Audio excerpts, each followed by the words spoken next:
యేసుక్రీస్తు నామంలో మీ అందరికీ శుభములు. ఈరోజు మనము లూకా సువార్త నుండి ప్రశ్నలు మరియు జవాబులు తెలుసుకుందాం.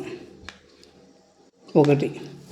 యేసుని గూర్చి బైబిలులో ఏ ఏ పుస్తకాలలో వ్రాయబడెను? జవాబు: యేసుని గూర్చి మోషే ధర్మశాస్త్రంలోను, ప్రవక్తల గ్రంథములలోను, కీర్తనల్లోనూ వ్రాయబడింది. 2. మోషే ధర్మశాస్త్రంలోను, ప్రవక్తల గ్రంథముల్లోను, కీర్తనల్లోనూ వ్రాయబడినవి ఎప్పుడు నెరవేరెను? జవాబు: యేసు పునరుద్ధానుడొకటతో మోషే ధర్మశాస్త్రంలోను, ప్రవక్తల గ్రంథంలోను, కీర్తనలోను వ్రాయబడినవి మొత్తము నెరవేరెను. 3. యేసు పునరుద్ధానుడైన తరువాత తన శిష్యులు లేఖనములు గ్రహించినట్లుగా ఏం చేశాడు? జవాబు: లేఖనములు గ్రహించినట్లు యేసు తన శిష్యుల మనసు తెరిచెను. 4.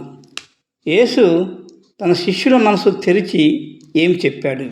జవాబు: యేసు తన శిష్యుల మనసు తెరచి క్రీస్తు శ్రమపడి సిలువ వేయబడి 3వ దినమున మృతుల నుండి లేచుననియు, యెరూషలేము మొదలుకొని సమస్త జనములలో యేసు పేరిట మారు మనసును పాప క్షమాపణయు ప్రకటింపబడునని వ్రాయబడి ఉన్నదని చెప్పారు.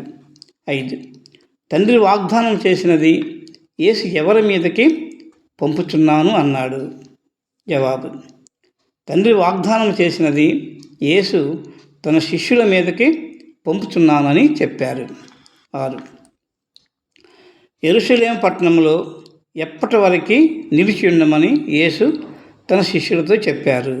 జవాబు: పైనుండి శక్తి పొందు వరకు మీరు పట్టణంలో నిలిచియుండుడని తన శిష్యులకు చెప్పారు. 7. యేసు తన శిష్యులను ఎక్కడికి తీసుకొని పోయెను? జవాబు: యేసు తన శిష్యులను బేతనియకు తీసుకొని పోయెను. 8. యేసు తన శిష్యులను బేతనియకు తీసుకొని పోయి ఏమి చేసెను? జవాబు: యేసు తన శిష్యులను బేతనియకు తీసుకొని పోయి అక్కడ తన శిష్యులను ఆశీర్వదించెను. 9. యేసు తన శిష్యులను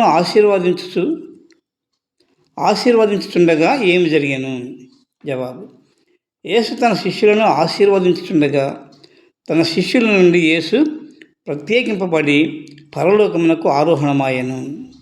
10. యేసు పరలోకమునకు ఆరోహణమైపోయిన తరువాత యేసు శిష్యులు ఏమి చేసిరి? జవాబు: యేసు పరలోకమునకు ఆరోహణమైపోయిన తరువాత యేసు శిష్యులు ఆనందంతో యెరూషలేమునకు తిరిగి వెళ్ళిరి. 11. యేసు శిష్యులు యెరూషలేమునకు వచ్చి ఏమి చేసిరి? జవాబు: యేసు శిష్యులు యెరూషలేమునకు వచ్చి దేవాలయంలో ఉండి ఎడతెగక స్తోత్రం చేసిరి. యేసుని గూర్చి మోషే ధర్మశాస్త్రంలోను, ప్రవక్తల గ్రంథములోను, కీర్తనల్లోనూ వ్రాయబడింది. యేసు సిలువ వేయబడి 3వ దినమున మృతుల నుండి లేచునని వ్రాయబడింది. యెరూషలేము మొదలుకొని సమస్త జనులలో యేసు పేరిట మారు మనసును పాప క్షమాపణ ప్రకటింపబడినని మోషే ధర్మశాస్త్రంలోను, ప్రవక్తల గ్రంథములోను, కీర్తనలోను వ్రాయబడి ఉండెను. యేసు తన శిష్యులతో మీరు పైనుండి శక్తి పొందు వరకు యెరూషలేము పట్టణంలో ఉండుడని చెప్పాను. యేసు తన శిష్యులను బేతనియకు తీసుకొని పోయాడు. ఒలీవల కొండ గల బేతనియ నుండి తన శిష్యులను ఆశీర్వదించాడు. తర్వాత ఒలీవల కొండ నుండి పరలోకానికి ఆరోహణమైపోయారు.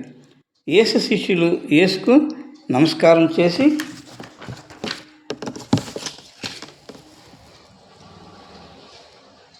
సంతోషంతో యెరూషలేమునకు తిరిగి వచ్చారు.